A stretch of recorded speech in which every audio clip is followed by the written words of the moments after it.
fabricating, personal care products is a little more daunting. And so, for those of you who want, so we're going to dig into this on this podcast, but if you want the true skinny on it, you can grab the Epoch Times or subscribe to it, and you can get the entire 9-part series. Sina, I mean, this thing was, if you add all 9 of them up, it was like half a book, wasn't it? Yeah, it was pretty extensive. Yes, Yes. it took quite some time to write them because I walk you through. So it's 9 different products, and I walk you through potential hazardous ingredients in the mainstream products. And then I walk you through the alternative ingredients that I have chosen, including scientific studies to back up why I chose those.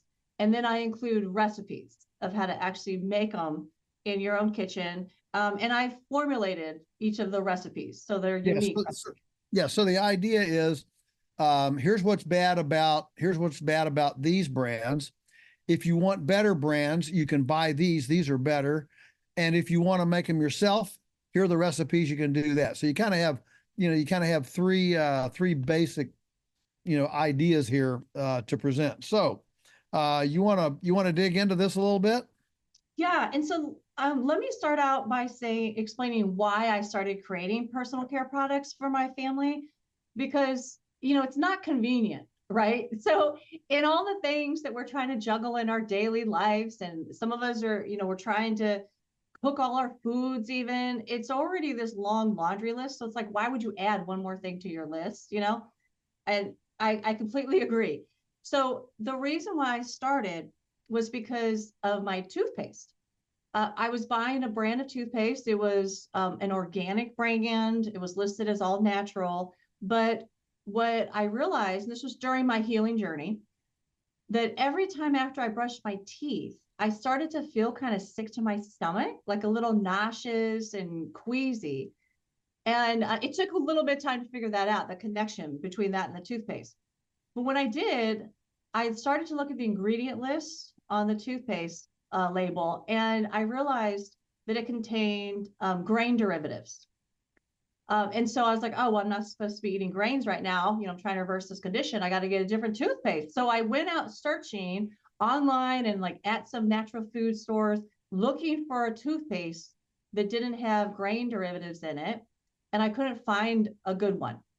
So I started to make my own toothpaste. And it was like night and day, Joel. I mean, so obviously I wasn't getting sick from using my own toothpaste. It didn't have any grains in it. But it was amazing because my teeth got whiter from just using a homemade toothpaste, right? Teeth got whiter. I would go to the dentist and she was like, what are you doing to your teeth? Like, they look great. And like, are you using whitening strips here? I wasn't having like the tartar buildup, the plaque or anything like that, and nothing.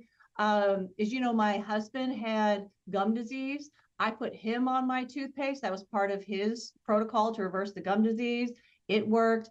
It got to the point where my dentist was like, "Give me your recipe for your toothpaste that you created." And I'm telling you, all it is. So I have 2 different recipes that I use. This is in the article. The one I use on a daily basis, it's bentonite clay, right? So that comes from the earth. It's coconut oil. And if you want, you can put a probiotic in it. And then I put essential oils in it. So I like cinnamon, for instance, and clove essential oil. Cinnamon has actually been shown by the Journal of Clinical and Diagnostic Research to decrease your risk of getting cavities and also decrease plaque formation, right? Cinnamon. So bentonite clay, it's a natural tooth polisher. It contains antimicrobial properties. It can modulate the entire immune response of your body. And bentonite clay can actually inhibit growth of cancer cells, right? That was published in a journal of public health, like back in 2017. Coconut oil is the same. It's anti-inflammatory. It's antimicrobial. It can actually help rebalance your oral microbiome, so the microbiome in your mouth.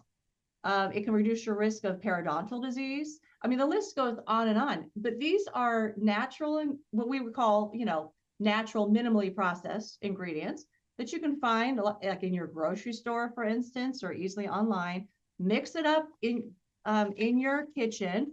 I mean, my kids help me make, my 3-year-old helps me make my toothpaste, right? These are very easy. You're not cooking it, you're just mixing it up. There's a recipe for whitening toothpaste in here. It's coconut oil, baking soda, and some essential oils, based on your individual needs. So that's another great thing about this. You can tailor each one of these based on your individual needs by changing the essential oil or changing the other ingredients that you're adding to it. So for me, that was the starting point. It was this realization that, oh, I've been reading all these food labels for so long, and now I've grabbed this toothpaste that said organic and natural, and it made me sick. So if this is in my toothpaste, what's in the rest of the personal care products that I'm using? So I started to really research diligently every chemical in every single personal care product, from lip balm, deodorant, to eye cream, shampoo, body butters, bar soaps, body soaps, all of this. And I didn't like any of them. So I just started creating my own. And what's amazing about it is once you create one, you realize how easy it is and how much money you save. So Joel, I save on average 50% by making my own. And I'm using high quality ingredients, like organic ingredients, like the best essential oils I can find. And I save 50%. And part of the way I do that is I buy in bulk, right? Because these ingredients tend to have long shelf lives. So I will buy in bulk. And that way, as inflation's running rampant, so I'm locked into today's prices, even over time. So I buy in bulk, and then I make it as needed. And I save 50%, and I have the feeling of I can trust the product that I'm giving to my family. There's more transparency behind it. So one thing I wanted to share is one of the big compelling reasons for me to start making my own personal care products was as I was looking into the different ingredients that are commonly in these products. What I realized is that just like in the food, lots of these chemicals are man-made, and they're not being adequately tested for long-term safety. And we're definitely not testing for cumulative effects, just like we talked about in the food supply, right? So we don't actually know, for instance, what happens if you combine parabens that are in your body lotion with the formaldehyde releasing preservatives in your shampoo and the phthalates in your lip balm, right? We don't know what happens long term when you combine all those, because no one's actually looking at them. But we do know that the skin is the largest organ of the body, and it's common for chemicals like phthalates and parabens to actually be absorbed through the skin, including your scalp. So yeah, this is Sina, hold that thought, because I know we have dealt with this before, but I'll tell you, this is probably one of the single biggest unknowns in the average person's life in America, that when we expect the Food and Drug Administration, the FDA, to test things, they never test them as you mentioned, cumulative. I like the word cocktail. So yes. So they only, and we see this in farming all the time. They test one item like an herbicide. So USDA, they test an herbicide. But farmers don't use just one herbicide. They use that herbicide, then they use an insecticide, they use something else with it.